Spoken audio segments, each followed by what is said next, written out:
Ikhwani fiddin, azakumullah. Kita akan bahas tentang istiqomah, karena ini penting dalam hidup kita, istiqomah. Bahwa ada orang-orang yang tadinya dia Islam, kemudian setelah itu murtad dia. Ada atau tidak? Ada. Ada orang yang tadinya sudah ikut sunnah, belakangan awalnya ikut sunnah dia, kemudian belakangan nggak ikut sunnah lagi, bahkan jadi kelompok firqah yang sesat.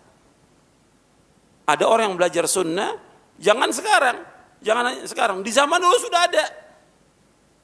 Ada seorang yang pernah belajar dengan Ibnu Abbas. Belajar Ibnu Abbas. Ibnu Abbas itu siapa? Sahabat Nabi yang alim. Dia habr wa bahr. Habr wa bahr. Artinya sebagai ulama dan lautan ilmu Ibnu Abbas ini.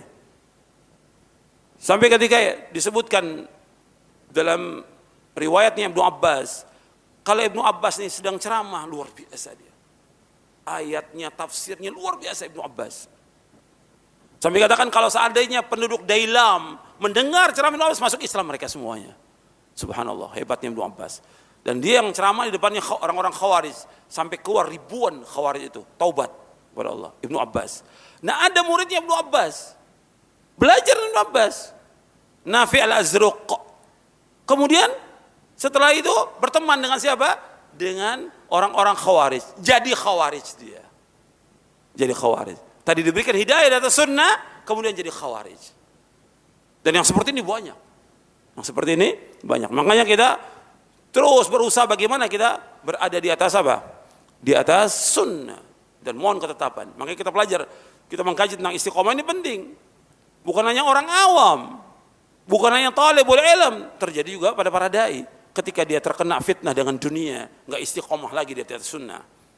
Terkena fitnah dunia, nggak istiqomah di atas sunnah. Begitu juga orang-orang yang nuntut ilmu. Tadi ada orang yang rajin nuntut ilmu, masya Allah rajin. Dikasih cobaan sedikit oleh Allah. Apa? Usahanya berhasil, dagangnya berhasil. Kemudian kedudukannya, jabatannya naik. Sudah tinggalkan talabul ilmi, tinggalkan sholat berjamaah, tinggalkan yang lain. Enggak istiqomah lagi dalam hidup. Ini musibah. Makanya kita harus mempelajari betul-betul tentang istiqomah ini agar kita dapat melaksanakan agama ini sesuai dengan apa yang Allah syariatkan dan disyariatkan Rasulullah SAW dengan ikhlas dan ittiba sampai kita diwafatkan oleh Allah Subhanahu wa ta'ala.